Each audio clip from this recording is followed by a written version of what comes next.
Good morning and welcome back to Destahnee Speaks. Well, today is Tuesday. It is the last day of my vacation and I have just really been refreshed. I've been right here at home just enjoying my time off, and I am pumped and ready to go back to work tomorrow. Okay, not so much, but I have to go back to work tomorrow. So anyway, today I just wanted to talk to you about being hungry and thirsty.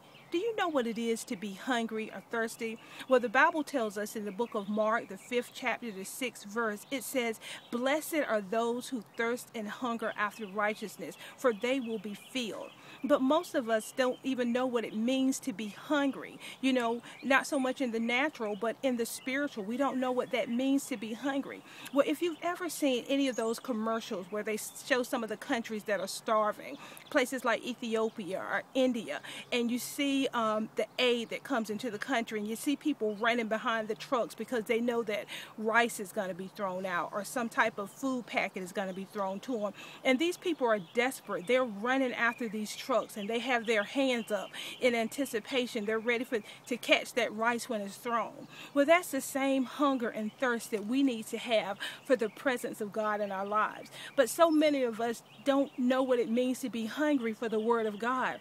We are satisfied with going to church on Sunday morning and waiting for the praise team or for the preacher or for somebody to get up and usher in the presence of God. But you have to have a desire and a hunger yourself for the Word of God.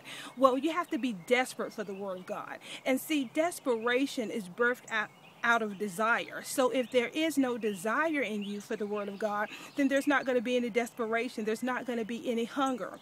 So there are many instances throughout the Bible where we saw people were desperate for the presence of God in their lives. You know, the Bible tells us about David. It says that David danced before the Lord with all his might. He almost danced out of his clothes. He was desperate for the presence of God. And then it also talks about the woman with the issue of blood. This lady had been bleeding for 18 years, but she was desperate. She heard that Jesus was in town, that Jesus was passing by, and there was a crowd of people, but she did what she could to press through that crowd. And we know that it had to be hard for her, because I'm sure had you been the woman in town that had been bleeding for 18 years, people knew that. They didn't want to be around you. They probably didn't even want her out in the crowd, but she pushed through that, and she just wanted to touch the hem of his garment. She was desperate for the presence of God in her life.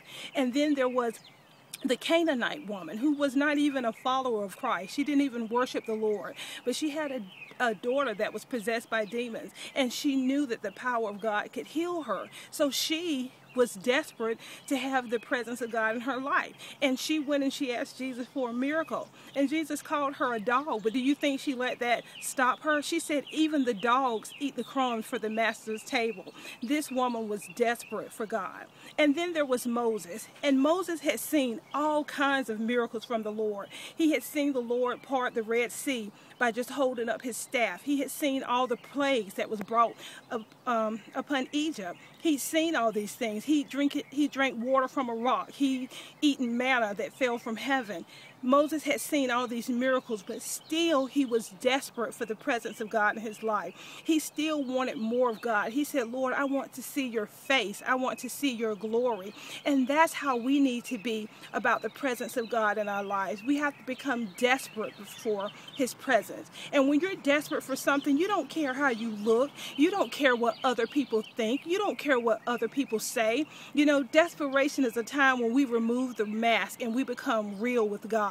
So that's just something for you to think about this week. Are you desperate for God? Do you hunger for him? Are you thirsty for him? Well, the Bible tells us in the book of John, it says, without him, you can do nothing. You can't do anything without the Lord in your life. So I encourage you to get hungry and get desperate for the presence of God. One of the reasons that we're not hungry for the presence of God is because we have filled ourselves with so many worldly things. And when you're full, you're not hungry. If you go to a restaurant and you just eating a full meal, well, you don't want anything. You're not hungry. You don't have any room. So I just encourage you today to pour out some of those things that you've allowed to fill your life, and then make yourself available.